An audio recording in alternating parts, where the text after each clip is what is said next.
மாவிளக்கு எடுத்தல். அம்மன் கோயில் விழாக்களில் மாவிளக்கு எடுத்தல் என்னும் சடங்கு சிறப்பாக செய்யப்படுகிறது. இதில் பெண்கள் மட்டுமே மாவிளக்கு எடுக்கின்றனர். தினை அரிசி, பச்சரிசி இரண்டையும் நன்கு ஊற வைத்து மாவாக்கி சர்க்கரை பாகு ஊற்றி நன்கு பிசைந்து கொள்வர். பின் சிறிது மாவு எடுத்து தட்டுகளில் மேல் வைத்து குழி போல் செய்து நெய் ஊற்றி விளக்கேற்றி வழிபடுகின்றனர். மேலும் மாவிளக்கை வண்ணப்பூக்களால் அலங்கரிக்கப்படுகிறது. மாவிளக்கு அம்மன் அழைப்பின் போது தாரை தப்பட்டை முழங்க ஊர்வலமாக எடுத்து வரப்படுகின்றது.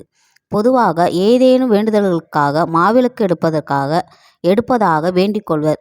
வயிற்று வலி நோய் இருப்பவர்கள் வயிற்றில் மாவிளக்கு எடுப்பதாக வேண்டிக் கொள்கின்றனர். கண் நோயால் பாதிக்கப்பட்டவர்கள் கண்ணில் மாவிளக்கு எடுப்பதாக வேண்டிக் கொள்கின்றனர்.